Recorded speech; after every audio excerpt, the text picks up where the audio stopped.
Hello and welcome to watchmaxe's Watch Videos. My name is Axel and I'm glad to have you on the show for another episode of my watch videos.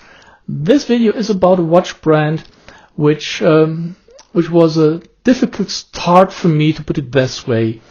On the one hand, I was totally curious about the watches. On the other hand, I didn't know what to think about the brand, and now I had 4 watches on my desk for review.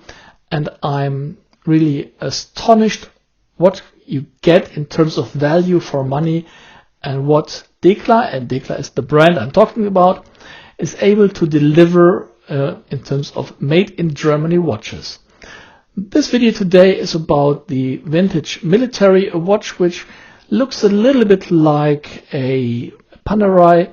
However, there are many differences in terms of design.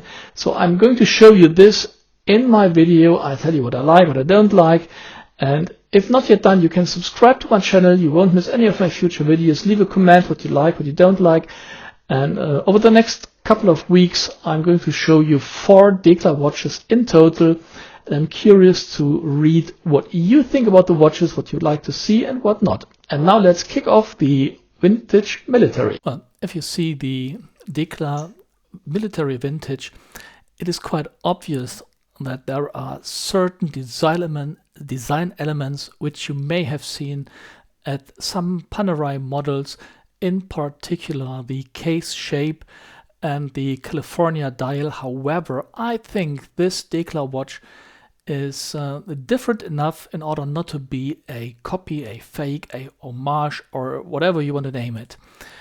Let me pick up some examples. You can see this kind of California dial has the Roman numbers on the 12, 3, 6 and 9 o'clock position rather than on the upper part and the Arabic on the lower part, or vice versa. So it's differently arranged, and the case shape, in particular the horns, are completely different to the Panerai. So I think it is clear where this watch comes from, but is different enough in order to be a watch in its own right. The Military Vintage has a diameter of 42 mm, a sapphire crystal with an inside AR coating on the front. It has a lug-to-lug span of 50 mm. It has been 52, but due to some customers' remarks, Dekla changed the shape in order to make the watch a little bit shorter. The watch has a thickness of 11 mm, a lug width of 22 mm, and a water resistance of 5 bar equaling 50 meter. The watch is empowered by a ETA Unitas 6498-1, nicely decorated, as you can see here.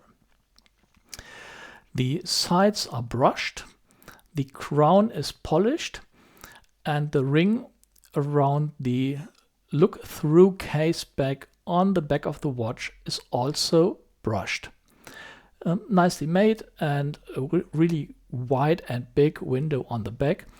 The front side and the top ring are polished. It's not a screw-down crown, it's a pull and push crown, which has not the usual shape, as you can see. What I really do like is the fact that you get different versions of that particular watch. Here we've got the ebony or vintage lume. On the left side you see other variations of the watch. We have steel hands which are temperature blued. Dekla also offers massive white gold or yellow gold hands, so a couple of variations you can choose.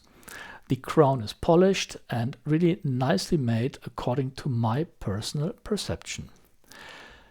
Yeah, when we look at the watch, you can see the sides are brushed, the top ring and the beveled edge is polished, and then again comes a little brushed surface, really nicely made. And what I really think is astonishing, I've talked to Dekla and Yuri, the owner of Dekla, a couple of times, and he said, oh, it's nice to have a review, but I'm even more interested in what I can improve, in things you don't like and which allow me to become better and improve. And This is really, really astonishing. And when I told him, well, actually, I think for the price range you're in and compared to the competition in that price range, you're fairly good positioned and you have a really good watch. He said, okay, thank you very much, but that's not my approach. I want to be a good watch in the next but one price range. I'm not satisfied being a good watch in my price range. I want to compete with watches which are more expensive and retail at a higher price without increasing my price too much. And that's something I really think is an interesting sales pitch. And I think you can see it at the watch when you look at it. It's absolutely well made without being too expensive. Now let's have a look at how this 42mm wide and 11mm thick watch sits on my wrist.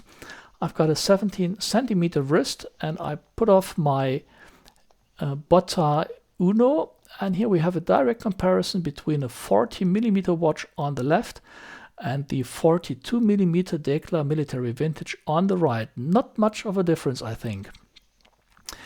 The Dekla really sits comfortably on my wrist, and the strap which comes with the watch is a thick, soft and comfortable leather strap which perfectly suits the watch. And as you can see, it perfectly sits on my watch, and the 50mm lug-to-lug span is perfectly fine for me with this particular type of a watch. It's a military watch, it's a massive watch, so it has to look massive, it has to be present. Since Yuri asked me what I think he could improve, and I shared my thoughts with him already, so I'm fine to do this here. I think the hour hand could be a little bit shorter, but I understand this is subject to the historical background of the watch, so he keeps it. And the lower inner side of the horns is extremely sharp. It's really sharp, and you can see this at the leather strap.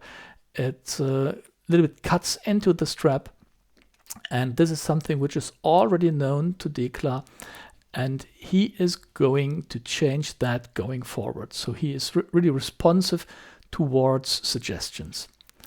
The crown operates smoothly and well. However, it's a polished crown, so the grip is not extremely good. It's fine for me, but I would like to mention that. The movement is nicely decorated, really great. I personally would prefer a water resistance of 10 bar rather than 5 bar, but I don't know how well this can be done with the hand-wound movement. I don't know if you noticed it, there is a really minor dot between the 1 and 2 o'clock hour marker, and what you heard in the background is my dog. This dot is the reason why this watch would have never been sold to a customer. So this is Yuri's own watch, and due to the error on the dial, it's not going to be sold to customers. Okay, how does this watch do in no light conditions? What's about the lume? The lume is X1, so we are on the upper end of lume here.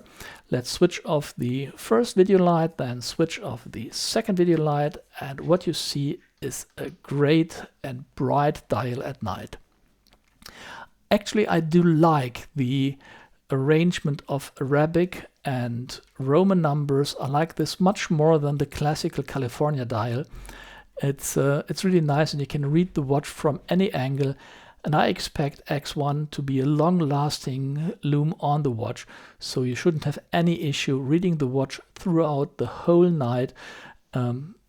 Absolutely great. And here it's a benefit that the hands are a bit longer, particularly the hour hand, so it should be very easy to read even in twilight or no light conditions. Yeah, what else can I say about that watch?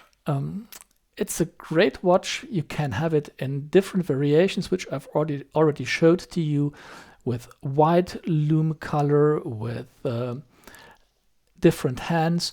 And the dial is a massive silver dial, which in reality is quite sparkling. Unfortunately, I wasn't been able to capture that in the video. So it's a really gorgeous, interesting looking watch.